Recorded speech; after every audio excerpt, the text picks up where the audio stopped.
வணக்கம் மக்களே, நம்ம சேனலில் எவ்வளவோ க்ரைம் சம்பவங்களை நம்ம போட்டிருக்கோங்க. ஆனால் இன்றைக்கி நான் சொல்ல போகிற இந்த சம்பவத்தில் ஒரு பொண்ணுக்கு ஒரு கொடுமை நடந்திருக்குங்க. உலகத்தில் எந்த பொண்ணுக்கும் அந்த மாதிரி ஒரு கொடுமை நடந்திருக்கக்கூடாதுங்க. இது நம்ம க்ரைம் சம்பவத்தை தாண்டி இது எல்லாத்துக்கும் ஒரு அவேர்னஸ் வீடியோங்க. நீங்கள் ஒரு பொண்ணாக இருந்தீங்கன்னா தயவு செஞ்சு இந்த வீடியோவை ஃபுல்லாக பாருங்கள். ஏன்னா எந்த பொண்ணுக்குமே அந்த சூழ்நிலை வரக்கூடாது. அந்த லெவலுக்கு தான் அந்த பொண்ணுக்கு கொடுமை நடந்திருக்கு. யாருக்காக அவள் எவ்வளோ சித்திரவதைகளை தாங்கினாலோ கடைசியில் அவங்களே அவளை மதிக்காமல் போயிட்டாங்க. என்ன ஏதுன்னு சொல்லிட்டு டீட்டெயிலாக வீடியோவில் ஃபுல்லாக சொல்கிறேன். அதுக்கு முன்னாடி இப்போ தான் நீங்கள் ஃபஸ்ட் டைம் நம்மளை பார்க்குறீங்கன்னா நம்மளுடைய சேனலை மறக்காமல் சப்ஸ்கிரைப் பண்ணி எனக்கு உங்களுடைய ஆதரவு தருவீங்க. அது போக நீங்கள் எந்த ஊர்லேருந்து இந்த வீடியோவை பார்க்குறீங்க அப்படின்னு சொல்லிட்டு மறக்காமல் கமெண்ட் பாக்ஸில் சொல்லுங்கள். நானும் தெரிஞ்சுக்கிறேன் நீங்கள் எந்த ஊர்லேருந்து பார்க்குறீங்கன்னு சொல்லிட்டு. வாங்க அது என்ன சம்பவம், என்ன நடந்துச்சுன்னு சொல்லிட்டு டீட்டெயிலாக பார்க்கலாம். கர்நாடகா மாவட்டத்தில் பல்லாரிங்கிற ஒரு இடத்துல ஒரு குடும்பம் வசிச்சுட்டு வருதுங்க. அந்த குடும்பத்தில் யாரெல்லாம் இருக்காங்கன்னு பார்த்தீங்கன்னா கணவன், மனைவி, அது போக மகள்கள் 3 பேர், அதாவது 3 பொம்பளை பிள்ளைங்க. அந்த அப்பா பேர் என்னன்னு பார்த்தீங்கன்னா வெங்கடேஷ், அம்மா பேர் சாந்தா, பிள்ளை பேர் உஷா. இப்போ இந்த சம்பவத்தில் நம்ம அந்த உஷாவை பற்றி தாங்க பார்க்க போகிறோம். இந்த உஷாவுக்கு 2 தங்கச்சி உண்டு. இவங்க அப்பா அம்மா கூலி வேலை தாங்க பார்க்குறாங்க. அவ்வளோத்துக்குள்ள ஒரு வறுமையில் வாடின குடும்பம் தான், ரொம்பவுமே கஷ்டப்படுற குடும்பம். ஸோ ஆனாலும் இந்த 3 பொண்ணுங்களையுமே அவங்க அப்பா அம்மா 2 பேருமே படிக்க வச்சுட்டு இருக்காங்க. இந்த உஷாங்கிறவங்க 12th படிக்கும்போது அவங்க அப்பாவுக்கு வேலை செய்யும்போது கரண்ட் ஷாக் ஏற்படுதுங்க. கரண்ட் ஷாக் ஏற்பட்டனால அவர் அப்படி படுக்கை ஆகிறாருங்க. நீங்களே யோசிச்சு பாருங்க, ஒரு குடும்பத்துக்கு முதுகெலும்பாக இருக்கிறதே ஒன்று பையன் இல்லைன்னா தகப்பன். இப்போ இவங்க வீட்டில் ஆம்பளை பசங்க கிடையாது, தகப்பன் மட்டும்தான் உண்டு. அந்த தகப்பனும் இந்த மாதிரி ஆயிட்டாரு. ஸோ இதனால என்ன பண்ணுறாங்க, அவர் படுக்கையாக கிடந்தாலும் நிறைய இடத்துல கடன் வாங்குறாங்க, எல்லாம் பண்ணுறாங்க. இது போக என்ன பண்ணுறாங்கன்னு பார்த்தீங்கன்னா இவங்க அம்மா நிறைய வீட்டு வேலை பார்க்குறாங்க, கூலி வேலை பார்க்குறாங்க. அப்படி ரொம்ப கஷ்டப்பட்டு தன்னுடைய 3 பொண்ணுங்களையுமே படிக்க வைக்கிறாங்க. இப்படி ரொம்ப வறுமையில் படிச்சுட்டு இருக்கும்போது இவங்க பிஏ படிக்கிறாங்க. யார், அந்த உஷாங்கிறவங்க. அப்போ வெளியூரில் தான் பிஏ படிக்கிறாங்க. அப்படி படிக்கும் போதே நம்ம சைடில் இன்கம் ஜென்ரேட் பண்ணும் அப்படின்னு சொல்லிட்டு என்ன பண்ணுறாங்கன்னா ஈவினிங் டைமில் அவங்க ஃப்ரெண்டு இருந்துட்டு நான் பார்ட் டைமாக உனக்கு காஃபி ஷாப்பில் வேலை வாங்கி தரேன் அப்படின்னு சொல்கிறாங்க. அதே மாதிரி இப்போ காஃபி ஷாப்லேயுமே இவங்களுக்கு வேலை கிடச்சிருது. பார்ட் டைமாக காஃபி ஷாப்லேயும் வேலை பார்க்குறாங்க. ஸோ இப்படியே இவங்க லைஃப் ஆனது போய்கிட்டே இருந்திருக்கு. ஒரு வழியாக ரொம்பவுமே கஷ்டப்பட்டு பிஏ டிகிரியுமே பாஸ் பண்ணுறாங்க. டிகிரி முடித்தாலும் என்ன பிரயோஜனம், எங்கேயுமே வேலை கிடைக்கல. ஏன்னா படித்ததே பிஏ டிகிரி தான். பிஏ டிகிரினால எங்கேயுமே அவ்வளோத்துக்குள்ளே இவங்களுக்கு வேலை கிடைக்கல. ஆனால் இவங்க குடும்பமே இப்போ இவங்கள தான் நம்பிட்டு இருக்கு. ஏன்னா ஒரு கட்டத்துக்கு மேலே அவங்க அம்மாவுக்கு ரொம்ப முடியாமல் ஆயிடுதுங்க. ஏன்னா ரொம்பவுமே வேலை பார்த்து 3 பொண்ணுங்களை கஷ்டப்பட்டு எப்படியாவது கரை சேர்த்தணும்னு யோசிக்கிறாங்கல்ல. ஸோ அவங்க அம்மாவுக்கு கொஞ்சம் காலத்துக்கு மேலே முடியாமல் ஆயிடுதுங்க. இப்போ மொத்த குடும்பத்துடைய பொறுப்புமே அந்த உஷாங்கிறவங்க தலையில் சுமக்கிற மாதிரி ஆகிட்டு. யோசிச்சு பாருங்களா, அந்த பொண்ணு எவ்வளோ பாவம்னு சொல்லிட்டு. அப்பாவும் இந்த மாதிரி ஆயிட்டாங்க, அம்மாவுக்கும் இந்த மாதிரி ஆயிட்டு. 3 தங்கச்சி வேற இருக்காங்க. இந்த 3 தங்கச்சிகளையும் எப்படியாவது படிக்க வச்சு கரை சேர்க்கணும் அப்படின்னு சொல்லிட்டு அவங்களுக்கு ரொம்பவுமே குடும்ப பொறுப்பு. ஆனால் வேலை கிடைக்கல. என்ன தெரியுமா பண்ணுறாங்க, அவங்க அந்த காஃபி ஷாப்லேயே வேலை பார்க்குறாங்க. ஆனால் வீட்டில் என்ன சொல்கிறாங்கன்னா நான் இந்த மாதிரி ஒரு கம்பெனியில் வேலை பார்க்குறேன் அப்படின்னு சொல்லிட்டு போய் தாங்க சொல்கிறாங்க. மாதம் எப்படியோ ஒரு 10,000 ரூபா அந்த மாதிரி சேலரி வாங்குவாங்க போல். அதை வச்சு தான் குடும்பத்தையும் ரன் பண்ணுறாங்க. கொஞ்சம் கொஞ்சம் கடன் ஏதாவது இருக்கிறதெல்லாம் அடைச்சிட்டு வராங்க. இந்த மாதிரி தான் பண்ணிகிட்டு இருக்காங்க. இப்போ என்ன ஆகுதுன்னு பார்த்தீங்கன்னா இந்த சம்பளம் இவங்களுக்கு பத்தலை. ஸோ அதே ஏரியாவுக்குள்ளே ஒரு புது காஃபி ஷாப் ஓப்பன் பண்ணுறாங்க. அப்போ அந்த புது காஃபி ஷாப்பில் வெயிட்டருக்கு ஆள் தேவைப்படுது. அப்படி தேவைப்படும் போது தான் என்ன பண்ணுறாங்கன்னா இவங்க அந்த ஜாபுக்கு அப்ளை பண்ணுறாங்க. இவங்களுக்கும் கிடச்சிட்டு 15,000 ரூபா சேலரி. ஓகேவா? ஸோ இதுக்கப்புறம் இப்படியே இந்த 15,000 ரூபா சேலரி வச்சு கொஞ்சம் கொஞ்சமாக ரன் பண்ணுறாங்க. இப்போ அவங்க அம்மா என்ன நினைக்கிறாங்கன்னா இந்த பொண்ணுங்களை எப்படியாவது கல்யாணம் பண்ணி கரை சேர்க்கணும். யார் அந்த கடைசியாக இருக்காங்க தெரியுமா, உஷாவை தவிர மிச்சம் 3 பேர் இருக்காங்க தெரியுமா, அவங்கள எப்படியாவது நம்ம கரை சேர்க்கணும் கல்யாணம் பண்ணி அப்படின்னு சொல்லிட்டு அவங்க அம்மா முடிவு பண்ணுறாங்க. ஒரு வரனா பார்க்குறாங்க. அப்போ இந்த பெரிய பொண்ணு கூட வரன் பார்க்க மாட்டாங்க, இந்த சின்ன பொண்ணுங்களுக்கு தான் வரன் பார்ப்பாங்க. அப்படி பார்க்கும்போது ஒரு நல்ல வரன் வருதுங்க. என்ன சொல்கிறாங்க அப்படின்னு பார்த்தீங்கன்னா நீங்கள் நகை, சீர்வரிசை, எந்த ஒரு ரொக்கம் எதுவுமே கொடுக்க வேண்டாம், கல்யாணம் மட்டும் உங்கள் செலவில் பண்ணுங்கள், ஆனால் கல்யாணம் கிராண்டாக பண்ணணும் அப்படின்னு சொல்லிட்டாங்க. உஷாவுடைய அம்மா அந்த சாந்தா இருக்காங்க தெரியுமா, அவங்களுக்கு ரொம்ப சந்தோஷம். இந்த மாதிரி ஒரு வரன் வராத, எப்படியா நம்ம பொண்ணை கல்யாணம் பண்ணி கொடுத்துடணும்னு சொல்லிட்டு கல்யாண செலவு மட்டும் இவங்க கேல்குலேட் பண்ணும்போது ஒரு 5 லட்ச ரூபா தேவைப்படுது. அப்போ அந்த 5 லட்ச ரூபா இருந்துச்சுன்னா எப்படியாவது கல்யாணம் பண்ணிடலாம் அப்படின்னு சொல்லிட்டு முடிவு பண்ணுறாங்க. இதை தன்னுடைய பெரிய பொண்ணான உஷா கிட்டேயும் சொல்கிறாங்க. உஷாவுக்கு என்னதான் வருத்தம் இருந்தாலும் அவள் குடும்பத்தை அவள் தான் பார்த்துக்கணும்னு சொல்லிட்டு அந்த ரெஸ்பான்சிபிலிட்டியுமே உஷாங்கிறவங்க எடுத்திருக்காங்க. அப்போ அந்தளவுக்கு அவங்க நல்ல மெச்சூரிட்டியாக இருந்திருக்காங்க, பார்த்துக்கோங்க. ஸோ இதுக்கப்புறம் என்ன ஆகுதுன்னா உஷா தன்னுடைய ஃப்ரெண்ட்ஸ், ரிலேட்டிவ்ஸ் எல்லாருக்கிட்டையுமே காசு கேட்குறாங்க. அப்படி கேட்கும்போது எந்த இடத்துலையுமே அவங்களுக்கு காசானது கிடைக்கவே இல்லைங்க. எல்லா பக்கமும் போகிறாங்க, யாருக்கிட்டையாவது எப்படியாவது காசு தாங்கன்னு கேட்குறாங்க, ஆனால் கிடைக்கவே இல்லைங்க. ஸோ இப்போ தான் என்ன ஆகுதுன்னா இந்த காஃபி ஷாப்புக்கு ஒருத்தர் அடிக்கடி வருவாராங்க. அவருடைய பேர் என்னன்னு பார்த்தீங்கன்னா பாஸ்கர். அவர் ஒரு சாஃப்ட்வேர் கம்பெனியில் சாஃப்ட்வேர் இன்ஜினியராக வேலை பார்த்துட்டு இருக்காரு. அவர் வந்தபோது அவர் டெய்லியுமே இந்த உஷா கிட்ட நல்லா பேசுவாராம். உஷாவும் அந்த பாஸ்கர் கிட்ட நல்லா பேசுவாங்க. ஓப்பனாக சொல்ல உஷா வந்து ஒன் சைடாகவே லவ் பண்ணுறாங்க யாரை, பாஸ்கரை. அப்போ இது ஒரு சைடு போயிட்டு இருக்கா. இவங்க வந்து இப்போ கடன் கேட்டுட்டு இருக்காங்க. பாஸ்கர் கிட்ட வந்து கடன்லாம் கேட்கல. ஸோ என்ன பண்ணுறாங்கன்னா அந்த காஃபி ஷாப்புடைய ஓனர் கிட்ட போயிட்டு, சார் எனக்கு இந்த மாதிரி ஒரு 5 லட்ச ரூபா அர்ஜென்ட்டாக தேவைப்படுது, எனக்கு வேறு வழியே இல்லை சார், உங்களை விட்டால் எனக்கு யாரையும் தெரியாது, எனக்கு எப்படியாவது ஹெல்ப் பண்ணுங்க.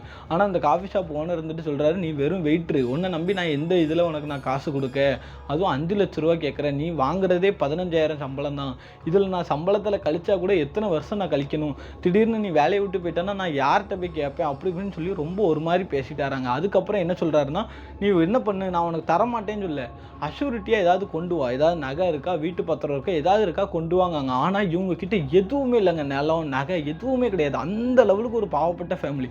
ஆல்ரெடி வீடு, சொந்த வீடுலாம் உண்டு. அந்த வீட்டு பத்திரத்தை எல்லாத்தையுமே 12ஆம் கிளாஸில் இவருக்கு கரண்ட் அடிபட்டுருச்சு தெரியுமா, அந்த வெங்கடேஷுங்கிற உஷாவுடைய அப்பாவுக்கு. அவருடைய ட்ரீட்மெண்ட் செலவுக்கு வீட்டு பத்திரத்தெல்லாம் அடமானம் வச்சாச்சு. அதையே மீட்ட முடியாமல் அந்த வீட்டெல்லாம் ஜப்தியே பண்ணிட்டாங்களாம். ஸோ இந்த மாதிரி ஒரு வறுமையில் இருக்கிறதுனால இந்த உஷாக்கு இப்போ என்ன பண்ணுறதுனே தெரில. இப்போ வந்து அந்த பாஸ்கர் வந்து காஃபி ஷாப்பில் இருக்காரு, சும்மா போய் காஃபியை வச்சுட்டு போயிட்டாங்க. ஆனால் இந்த பாஸ்கருக்கு வந்து இவர் எப்போவுமே இந்த உஷா நம்மள்ட்ட பேசுவாங்களா, ஏன் பேசலை, ஆள் மூஞ்சே ஒரு மாதிரி இருக்குன்னு ஒட்டி உஷா கிட்ட வந்து உங்களுக்கு என்னாச்சுன்னு கேட்குறாங்க. உஷா இருந்துட்டு ஒன்றும் இல்லை அப்படின்னு சொல்கிறாங்க. ஆனாலும் இவர் வழுக்க டைமை நீங்கள் என்னன்னு சொல்லுங்கள், ஏன்ட்ட சொல்லுங்கன்னு கேட்டுக்கிட்டே இருந்தோட்டி இவங்க வந்து சொல்கிறாங்க, உஷா வந்து இந்த மாதிரி தங்கச்சி கல்யாணம் வருது, 5 லட்ச ரூபா தேவைப்படுது அப்படிங்கிற மாதிரி சொல்கிறாங்க. அப்போ இருந்துக்கிட்டு அவர் இருந்துக்கிட்டு எதுவுமே பதிலே பேசலை. இவங்க நினச்சிட்டாங்க ஏதாவது ஹெல்ப் ஏதாவது பண்ணுவாங்கன்னு நினச்சிட்டாங்க. ஆனால் அவர் பதிலே பேசலை. உடனே என்ன ஆகிட்டு தெரியுமா, இவங்க வந்து வழக்கம் போல் வேலையை பார்க்க ஆரம்பிச்சிட்டாங்க. இப்போ வந்து உஷாக்கு என்ன பண்ணுறதுனே தெரியலை. வேறு வழியே இல்லாமல் மறுநாள் இவங்களே ஓப்பனாக பாஸ்கர் கிட்டே கேட்குறாங்க, நான் உங்கள்கிட்ட ஒன்று கேட்பேன், என்னை தப்பாக நினச்சிக்க கூடாது அப்படின்னு கேட்குறாங்க. என்னன்னு நோட்டி, எனக்கு இந்த மாதிரி 5 லட்ச ரூபா தேவைப்படுது, ஏதாவது ரெடி பண்ணி தாங்களா, நான் எப்படியாவது நான் திரும்ப கொடுத்துட்றேன் அப்படிங்காங்க.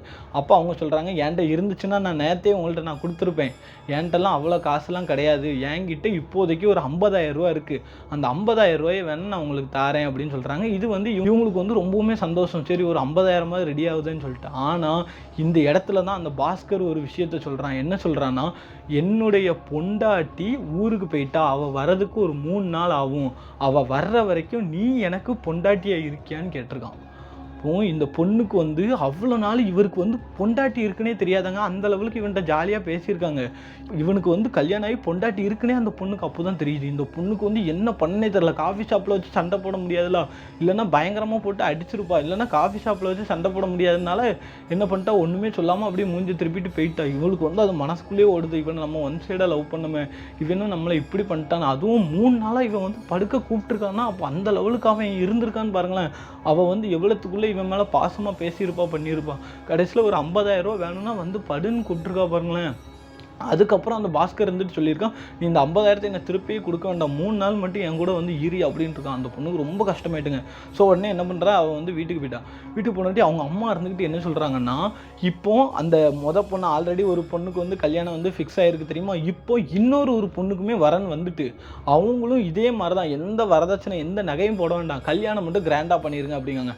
அப்போ இவங்க அம்மா சொல்கிறாங்க, 2 பொண்ணுக்கும் ஒரே மேடையில் கல்யாணம் பண்ணிடலாம், 5 லட்ச ரூபாயில் நமக்கு வேலை முடிஞ்சிச்சு அப்படின்னு சொல்கிறாங்க. ஸோ இது வந்து நல்ல ஒரு ஆப்பர்ச்சுனிட்டி. ஏன்னா யோசிச்சு பாருங்க, 5 லட்ச ரூபாயில் 2 கல்யாணத்தையும் முடிச்சிடலாம். இந்த மாதிரி ஒரு வறுமை கோட்டுக்கு கீழே உள்ள ஒரு ஃபேமிலிக்கு ஒரு நல்ல ஆப்பர்ச்சுனிட்டி தானே இது. உடனே என்ன பண்ணுறாங்க, வந்து உஷா கிட்ட சொல்கிறாங்க. உஷாக்கு வந்து என்ன பண்ணுறதுனே தெரில. ஐயோ இப்போ 5 லட்ச ரூபா ரொம்ப அர்ஜென்ட்டாக தேவைப்படுது. ஏன்னா இதை விட்டுட்டு அவங்களுக்கு வேறு ஆப்ஷனே கிடையாது. உடனே என்ன பண்ணுறாங்கன்னா, வேறு வழியே இல்லாமல் அந்த 3 நாள் படுக்க கூப்பிட்டான் பாருங்கள் பாஸ்கர், அந்த பாஸ்கருக்கு வந்து கால் பண்ணுறாங்க. கால் பண்ணி எனக்கு ஓகே அப்படின்னு சொல்கிறாங்க. அதுக்கப்புறம் அவன் சொல்கிறான், நானே வந்து உன்னை பிக்கப் பண்ணிக்கிறேன், நீ உன் காஃபி ஷாப் முன்னாடி நின்று நானே பிக்கப் பண்ணிக்கிறேன், 3 நாள் நம்ம என் கூட தான் நீ இருக்கணும், அதுக்கப்புறம் நான் உனக்கு 50,000 ரூபா தந்துடுவேன், நீ எனக்கு திரும்பலாம் கொடுக்க வேண்டாம் அப்படிங்காங்க.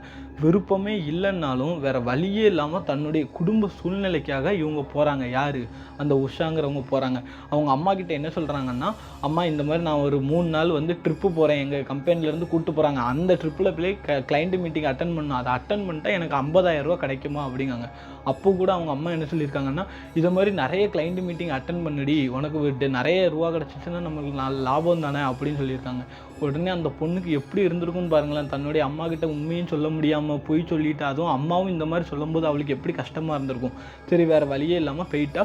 இவனும் வந்து பிக்கப் பண்ணிட்டாங்க. பிக்கப் பண்ணி ரூமுக்கு கூப்பிட்டு போய் அந்த பொண்ணை 3 நாள் வச்சு அணுவாக சித்திரவதை பண்ணியிருக்காங்க. போட்டு பாடாப்படுத்தி பாலியல் ரீதியாக உடலுறவு ரீதியாக ரொம்ப போட்டு பாடாப்படுத்திருக்காங்க. இந்த பொண்ணுக்கு வந்து ஒரு கட்டத்தில் எந்திரிச்சு ஓடிடலாமான்னு தோணியிருக்கு. இதெல்லாம் நமக்கு தேவையில்லை, நம்ம தப்பான வேலை பார்க்குறோம், இது பண்ணக்கூடாதுன்னு தோணியிருக்கு. ஆனால் வேறு வழியே இல்லை. தன்னுடைய தங்கச்சிகளை வந்து காப்பாற்றணும், தன்னுடைய குடும்பத்தை முன்னேற்றணும்னா இது தவிர வேறு வழியே இல்லை. ஏன்னா அந்த பொண்ணு ஏகப்பட்ட பேர்கிட்ட காசு கேட்டு பார்த்துட்டாங்க. இது மூலிமா அவளுக்கு காசே கிடைக்கல பார்த்தீங்களா. ஸோ வேறு வழியே இல்லாமல் 3 நாள் பல்ல கடிச்சிக்கிட்டு அவன் பண்ணுற சித்திரவதை எல்லாத்தையும் அனுபவிச்சிருக்காங்க. அனுபவிச்சுட்டு அவனும் 50,000 கொடுத்துருக்கான். கொடுத்தோட்டி இவங்க வந்து வீட்டில் கொடுத்துட்டாங்க. அவங்க அம்மாவுக்கு தங்கச்சிகளுக்கெல்லாம் ரொம்பவுமே சந்தோஷம். இதுக்கப்புறம் அந்த பாஸ்கர் என்ன தெரியுமா சொல்லியிருக்கான், இதே மாதிரி என்னுடைய ஃப்ரெண்ட்ஸ் நிறைய பேர் இருக்காங்க, அவங்க கூடலாம் நீ போனன்னா உனக்கு நிறைய காசு கிடைக்கும் அப்படின்னு சொல்லியிருக்காங்க. அந்த பொண்ணோட நிலைமை யோசிச்சு பாருங்களேன், எவ்வளோ பாவம்னு சொல்லிட்டு. ஆனால் அந்த பொண்ணுக்கு விருப்பமே இல்லை. ஆனால் வேறு வழியே இல்லைங்க, காசு தேவைப்படுது. ஏன்னா குடும்ப சூழ்நிலை அந்த மாதிரி இருக்குது. வேறு வழியே இல்லாமல் என்ன பண்ணுறான்னா அந்த பொண்ணு ஓகே சொல்கிறா. ஓகே சொல்லி அந்த பாஸ்கருடைய ஃப்ரெண்ட்ஸு எல்லாரு கூடயுமே ஒரு உடல் உறவில் உடலுறவில் வந்து ஈடுபடுறாங்க. அப்போது அந்த பொண்ணு எவ்வளோ பாவம் பாருங்களேன். அவள் பண்ணுறது தப்பு தான், 1000 இருந்தாலும் அந்த மாதிரி பண்ணக்கூடாது. ஆனால் குடும்ப சூழ்நிலைக்காக தான் பண்ணுறா. இது உங்களுக்கும் தெரியும், எனக்கும் தெரியும். அப்போ அந்த பொண்ணு விருப்பமே இல்லைன்னாலும் அவ்வளோ பேர் கூடயும் போய் படுத்து எந்திரிச்சு ஒரு பக்கா ப்ராஸ்டிடியூட்டாகவே மாறிட்டாங்க. பிஏ படித்து நல்ல வேலை பார்த்து, அவளுக்கும் வந்து வாழ்க்கையில் ஆசை இருக்கும்ல, வேலை பார்க்கணும், கல்யாணம் பண்ணணும், நம்மளும் நல்ல லைஃப் வாழணும்னு சொல்லி ஆசை இருக்கும் பாருங்கள். ஆனால் குடும்பத்துக்காக எல்லாத்தையும் சாக்ரிஃபைஸ் பண்ணி இப்படி ஒரு ப்ராஸ்டிடியூட் ரேஞ்சில் அவள் வந்து சுற்றிருக்காங்க. இதனால் என்ன ஆகுது, நிறைய பேர் கூட வந்து இவ படுக்க போகிறாங்க. ஏன்னா இது கொஞ்சம் கொஞ்சமாக இவளுக்கு வந்து பணத்துக்காக எல்லாரு கூட இவ வந்து படுக்க ஆரம்பிக்கிறா. அப்படி இவ கான்டாக்ட் வந்து பெருசாகுது. நிறைய ஆம்பளைங்க வந்து இவளை வந்து புக் பண்ணுற மாதிரியும், லார்ஜுக்கு இவ அடிக்கடி போகிற மாதிரியும், போய் எல்லாரு கூடயும் படுத்து உடலுறவு பண்ணுற மாதிரி அந்த மாதிரி பயங்கரமாக இதாகுதுங்க. ஸோ இதுக்கப்புறம் என்ன ஆகுதுன்னா, எப்படியோ இந்த மாதிரி பாலியல் தொழில் பண்ணியே தன்னுடைய 2 தங்கச்சிகளுக்கும் வந்து நல்லா கல்யாணம் பண்ணி கொடுத்துட்டாங்க. நல்ல பணத்தை சேர்த்து நல்லா கல்யாணம் பண்ணி கொடுத்துட்டா. அவங்க வீட்டையுமே நல்ல ஒரு நிலைமைக்கு கொண்டு வந்துட்டா. இவங்க அம்மாலாம் இருந்துக்கிட்டு ரொம்பவுமே பாராட்டுறாங்க. நான் தன்னுடைய பொண்ணு வந்து கஷ்டப்பட்டு உழைச்சி என் பொண்ணோட கல்யாணத்தெல்லாம் நடத்திட்டா அப்படி இப்படின்னு சொல்லிட்டு. ஆனால் அந்த ஊரில் உள்ள மக்கள் எல்லாருமே இவளை வந்து தப்பாக தாங்க பேசுவாங்களாம். இவள் வந்து வேறு ஏதாவது தொழில் பண்ணுறா அப்படி இப்படின்னு தான் இந்த ஊரில் உள்ளவங்க எல்லாருமே பேசுவாங்களாம். ஏன்னா கிராமம்னாலே யோசிச்சு பாருங்களேன். ஏன்னா இவள் காலைல வேலைக்கு போயிட்டு நைட்டு 9 மணிக்கு தான் வீட்டுக்கு வரா. அப்படி என்ன வேலை பார்க்கா இவ அப்படி இப்படின்னு சொல்லிட்டு என்னதான் அந்த பொண்ணு கஷ்டப்பட்டு வேலையே பார்த்துருந்தாலும் ஊருக்குள்ளே வந்து தப்பாக தான் பேசுவாங்க. எல்லாத்துக்கும் அது நல்லா தெரியும். அந்த மாதிரி தான் அந்த பொண்ணையும் வந்து பேசியிருக்காங்க. இதனால ரொம்பவுமே மனசு உடைஞ்சு போயிட்டா. இதுக்கப்புறம் என்ன ஆகுது, இவளுடைய கிளைண்ட் வந்து ரொம்ப அதிகமாக வராங்க. நிறைய பேர் இவளை வந்து புக் பண்ணுறாங்க. என் கூட வந்து பாலியல் தொடர்பில் ஈடுபடு, என் கூட வந்து உடலுறவு வைன்னு சொல்லி அந்த பொண்ணு ரொம்பவுமே நிறைய பேர் பண்ணும்போது இவளுக்கும் வேறு வழி இல்லாமல் எல்லாரு கூடயும் போகிறாங்க. போனதுக்கப்புறம் என்ன ஆகுதுன்னா நிறைய காசு சம்பாதிக்க. இதுக்கப்புறம் தான் ஒரு நாள் என்ன ஆகுதுன்னா, ஒருத்தன் வந்து இந்த பொண்ணுக்கிட்ட அப்ரோச் பண்ணுறா. எப்படின்னா, நாங்கள் ஒரு 5 பேர் சேர்ந்து உன் கூட நாங்கள் ஒன்றா இருப்போம், நீ வந்து இதுக்கு ஓகே சொன்னா உனக்கு வந்து ஒன்றா இருந்து உன் கூட உறவு வச்சதுக்கப்புறம் உனக்கு ஸ்பாட்டில் 50,000 ரூபா நாங்கள் தந்துடுவோம் அப்படிங்க. இந்த பொண்ணுக்கும் வேறு வழியே இல்லாமல் இவ்வளோ நாள் பாலியல் பண்ணவா கூட்டு பாலியல் பண்ணும் அப்படிங்கிற நிலைமைக்கு இவளை வந்து தள்ளிட்டாங்க. கடைசியில் அந்த பொண்ணுமே வேறு வழியே இல்லாமல் ஒத்துக்கிறாங்க. ஒத்துக்கிட்டோட்டி லார்ஜுக்கும் போகிறா. லார்ஜுக்கு போனட்டி ஒருத்தனா ஃபஸ்ட்டு வராங்க. ஒருத்தனா உடல் உறவு வச்சுக்கிட்டே வராங்க. இதில் 4ஆவதா ஒருத்தன் வராங்க. அவள் வந்ததுக்கப்புறம் இந்த பொண்ணுக்கு என்ன பண்ணனே தெரிலங்க. ஏன்னா அவன் யாருன்னு சொல்லிட்டு நான் சொல்கிறேன். அவன் வந்தோட்டி அவனை பார்த்து பதறி ட்ரெஸ் எல்லாம் போட்டு திரும்ப ஓடி இருக்காங்க. ட்ரெஸ் எல்லாம் மாற்றிட்டு. என்னன்னு பார்த்தீங்கன்னா, அவள் தங்கச்சிக்கு கல்யாணம் பண்ணி கொடுத்தாங்க தெரியுமா. அந்த தங்கச்சிகளுக்கு 2 தங்கச்சிகளில் 2ஆவது தங்கச்சி ஒருத்தன் கல்யாணம் பண்ணாமல் இருங்க. அவன் வந்து உடலுறவில் ஈடுபடுறதுக்கு வந்திருக்கான். எப்படி இருக்கும் யோசிச்சு பாருங்க. தன்னுடைய 2 தங்கச்சிகளும் நல்லா வாழணுங்கிறதுக்காக தான் இவன் லைஃபே சாக்ரிஃபைஸ் பண்ணான். அப்படி ஒருத்தன் இவ கூடயே படுக்கிறதுக்கு வந்திருக்காங்க. இந்த நிலைமையில அந்த பொண்ணோட இதை யோசிச்சு பாருங்களேன். உடனே அவனை பார்த்தோட்டி என்ன பண்ணன்னு தெரியாமல் பதறி அடிச்சுட்டு ஓடி வந்திருக்காங்க. அவன் இருந்துக்கிட்டு ஊர் ஃபுல்லாக சொல்லிட்டாங்க. எல்லாருக்கிட்டையும் சொல்லிட்டான். எப்படின்னா, இந்த மாதிரி பாலியல் தொழில் பண்ணிக்கிட்டு இருக்கா, வச்சிட்டு இருக்கா சொல்லி எல்லார்ட்டையும் சொல்லிட்டான். இப்போ இந்த இடத்துல அந்த பொண்ணோட அம்மா, உஷாவோட அம்மா என்ன பண்ணியிருப்பாங்க யோசிச்சு பாருங்களேன். என்னதான் இருந்தாலும் உஷா பண்ணது தப்பு தான். ஆனால் தன்னுடைய மாப்பிள்ளை, 2ஆவது பொண்ணை கல்யாணம் பண்ண மாப்பிள்ளை இந்த மாதிரி பாலியல் தொழில் பண்ணுற ஒரு இடத்துக்கு போயிருக்காரு, பாலியல் தொழில் பண்ண போயிருக்காரு. இத்தனைக்கு பொண்ணை கல்யாணம் பண்ணி கொடுத்துருக்கோம். ஆனால் அவனை ஒன்றுமே சொல்லாமல் உஷாவை போட்டு பயங்கரமாக திட்டுறாங்க. எந்த மாதிரினா, நீ வந்து இப்படி பண்ணுவேன்னு நான் எதிர்பார்க்கல, நீ எல்லாம் ஒரு பொண்ணா, உன்னை பெற்றதே ஏன்டா பெற்றேன்னு தோணுச்சு அப்படி இப்படி என்ன தான் கோவம் இருக்கட்டுமேங்க, யோசிச்சு பார்த்துருக்கணுமா வேண்டாமா? அந்த பொண்ணு எந்த லெவலுக்கு ஒரு சூழ்நிலையில் இருந்திருந்தா, இப்போ எனக்குமே தெரிலங்க. இப்போ நான் யோசிக்கிறது தான் கரெக்டானு எனக்கு சத்தியமாக தெரியல. உங்களை பொறுத்தளவு நீங்களே கமெண்ட் பாக்ஸில் சொல்லுங்கள். இந்த இடத்துல அந்த அம்மா வந்து பண்ணது கரெக்டு தான். ஆனால் என்ன இருந்தாலும் இவளை வந்து வீட்டை விட்டே துரத்திட்டாங்களாங்க. வீடு ஊர் ஃபுல்லாக இவ பேர் கெட்ட பேராகி எல்லாரும் இவளை தப்பாக பேசி, இந்த பொண்ணு வீட்டில் மாப்பிள்ளை வீட்டில், அந்த மாப்பிள்ளை யாருமே ஒன்றுமே சொல்லலை. அவன் பாலியல் பண்ணுற இடத்துக்கு போயிருக்கான். அவன் பொண்ணை கல்யாணம் பண்ணி கொடுத்துருக்காங்க. ஆனால் அவன் போயிருக்கான். அவனை யாருமே ஒன்றுமே சொல்லலை. ஆனால் இந்த உஷாவை போட்டு ஊருக்குள்ளே ஃபுல்லாக கெட்ட பேராக்கி வீட்டிலேருந்து அவளை துரத்தி விட்டு அவள் கடைசியில் எந்த நிலைமைக்கு ஆயிருப்பான்னு பாருங்களேன். ரொம்ப ஒரு மாதிரி ஆயிட்டாங்க. வீடு வாசல் இல்லாமல் போயிட்டு ரோட்லன்னு அந்தளவுக்கு கேவலமான ஒரு தொழில் பண்ணுறவளாவே அவளை மாற்றிட்டாங்க எல்லாரும் சேர்ந்து. இந்த இடத்துல நீங்களே யோசிச்சு பாருங்க. அந்த பொண்ணு விருப்பப்பட்டு போல, அவளுடைய சந்தர்ப்ப சூழ்நிலையினால அவன் அந்த மாதிரி ஒரு தொழிலுக்கு போயிட்டா. என்ன இருந்தாலும் அது தப்பான தொழில் தான், நான் இல்லைன்னு சொல்லலை. நீங்கள் இந்த வீடியோ பார்த்துட்டு இருக்க நீங்கள் கமெண்ட் பண்ணுங்க, அந்த பொண்ணு பண்ணது கரெக்டாக தப்பா? அது தப்பாகவே இருக்கட்டும். அதுக்காக அந்த குடும்பத்தில் வந்து அவளை அந்த லெவலுக்கு ஒதுக்கி இருக்கக்கூடாதுங்க. மொத்தமாக அடித்து விரட்டி விட்டாங்களாங்க எல்லாரும் சேர்ந்து. அந்த பொண்ணு தனக்குன்னு ஒரு வாழ்க்கை இல்லாமல் தன்னுடைய வாழ்க்கையை மொத்தமாக சாக்ரிஃபைஸ் பண்ணி, தனக்குன்னு ஒரு காதல் கிடையாது, தனக்குன்னு ஒரு கல்யாணம் கிடையாது, தனக்குன்னு ஒரு சந்தோஷம் கிடையாது, தன்னுடைய குடும்பம் தான் எல்லாத்துக்கும் முக்கியம், குடும்பத்தை தான் நம்ம பார்க்கணும்னு சொல்லி அப்பா படுத்துக்கிட்டார், அம்மாவுக்கு உடம்பு முடியல, தங்கச்சிகளை நம்ம தான் பார்க்கணும், வீட்டை நம்ம தான் பார்க்கணும்னு சொல்லி அவ்வளோ தூரம் சாக்ரிஃபைஸ் பண்ணி இப்படி பல ஆண்களால் சீரழிக்கப்பட்டு சின்ன பின்னமாய் அவள் வாழ்க்கையை அழிஞ்சு போனது எல்லாமே குடும்பத்துக்காக தான். ஆனால் கடைசியில் அந்த குடும்பமே அவளை ஒதுக்கிட்டுங்க. இந்த சம்பவத்தை பற்றி நீங்கள் என்ன நினைக்கிறீங்க அப்படின்னு சொல்லிட்டு மறக்காமல் கமெண்ட் பாக்ஸில் சொல்லுங்கள். உங்களுடைய கருத்து என்ன அப்படின்னு சொல்லிட்டு மறக்காமல் கமெண்ட் பாக்ஸில் சொல்லுங்கள். இன்னொரு வீடியோவில் உங்களை வந்து சந்திக்கிறேன். அதுவரை உங்களிடமிருந்து விடைபெறுகிறேன். வணக்கம்.